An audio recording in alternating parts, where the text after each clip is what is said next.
Do you know who's behind your email? What do they fund? Are they building a culture you want to be a part of? This Advent, break up with big tech and reboot your email with Fidei. Look us up, Fidei, and there's a link in the description box below. That's Fidei, how Catholics send email. The one thing that the Pope splainers don't want you to believe is that the Vatican's new decree allowing for blessings of James Martin couples is a change in church teaching. They absolutely do not want you to believe that. Yet what we have seen in practice is practically every single Bishops' Conference of Africa respond negatively to the decree. We've seen most of the Eastern European bishops respond negatively to the decree. There have been very few bishops who have publicly embraced the decree, and the ones who have all have been in Western Europe and in the Americas, where sadly you would expect the worst of the bishops to be. No one is shocked that liberation theologian bishops have embraced Francis and Fernandez's diabolical declaration that spits on the natural law, because it's a change in the theology of the church. But the thing about this document that few are noticing is that this document has really been aimed at the laity and the general non-Catholic public. This document is a PR document if it's anything else. And while the Vatican claims that it's wrong for dioceses to issue ritual guidelines for these blessings, in practice, we have seen many bishops issue exactly that in open defiance of the letter of the document. And I say the letter of the document because the expressed intention is to defy the Church's teaching, while recognizing the Church's teaching for pastoral reasons. That's why they can say with a straight face that the teaching of the Church hasn't been changed, because they're recognizing the teaching of the Church, that it just must be overcome for pastoral reasons. The public are the ones who are expected to accept this, and the consequences for priests who don't go along with this are, frankly, of no concern to Rome in the slightest. That's become painfully obvious. Here's an example of how this is playing out in the public relations sense. Headline from the National Catholic Reporter: Vatican's shift on James Martin blessings has deep pastoral implications, say theologians. Pastoral has become a word to mean that the Church can and should do anything in the name of making people feel nice and loved, even if it means rejecting her own teachings. And I will put theologians in quotes there, by the way. Now, there's no mention of sin anymore or the consequences of sin, and certainly there is no call anymore for the typical layperson to feel abhorrence for sin. Those values are old-fashioned, rigid, and fly in the face of the conciliar reforms. That's what we're told. But yes, there are deep pastoral implications for pastors of the Church being able to lead souls to the devil.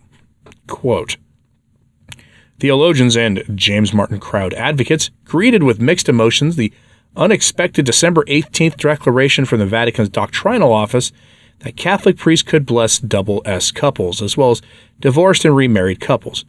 It's a big, small step forward, said Brian Flanagan, a James Martin-type Catholic theologian, such exists apparently, and senior fellow at New Ways Ministry, a James Martin Catholic advocacy organization.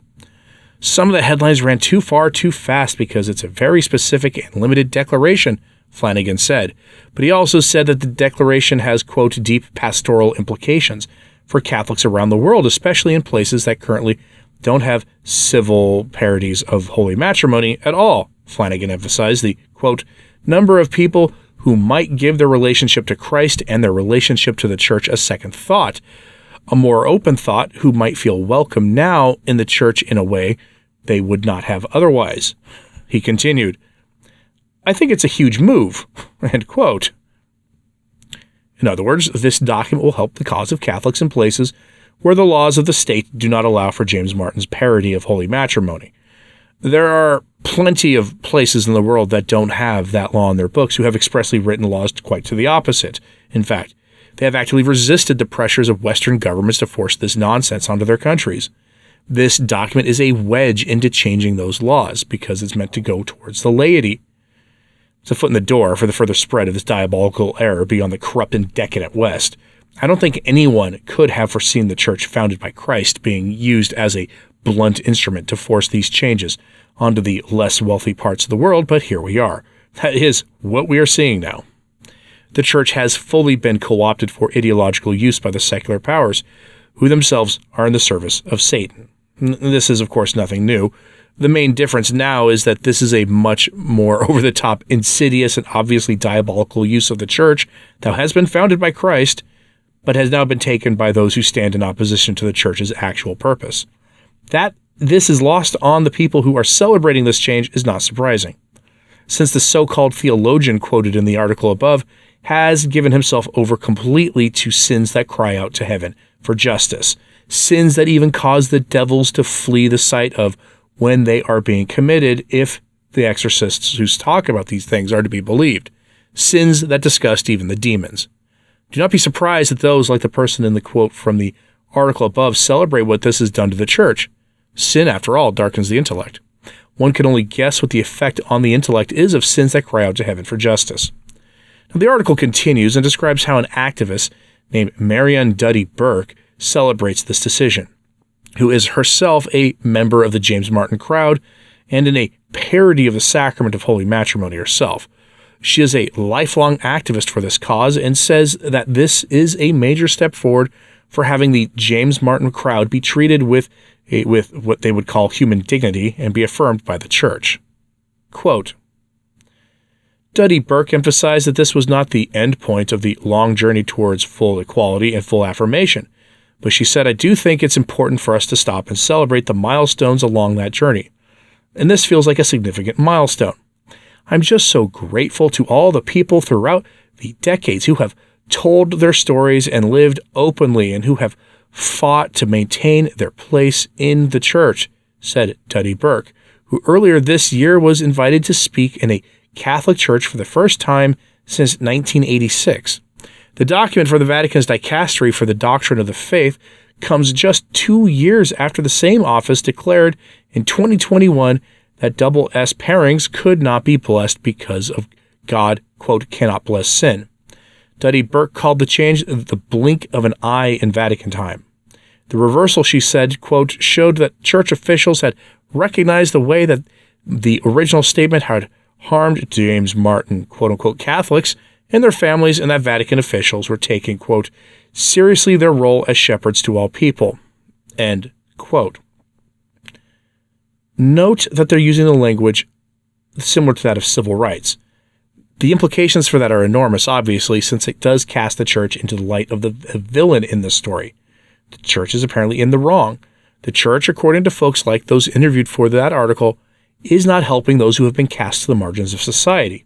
The church has herself cast them to the margins of society. In fact, maybe the principal cause of them being cast to the margins of society. Is this view of the church in this story compatible with the church being the spotless, sinless bride of Christ?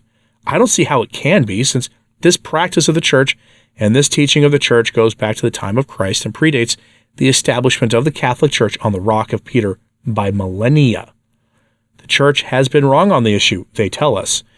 You can see the rejection of the moral authority of the church in the statement by the activists every time they say that the church has been wrong on this, and how it's such a big step forward for those who the decree affects. And how could it not be a big step forward towards their goal of being affirmed and treated the same in the eyes of the church and by definition in the eyes of God, when the church is declaring such relationships as good, because that's what a blessing does.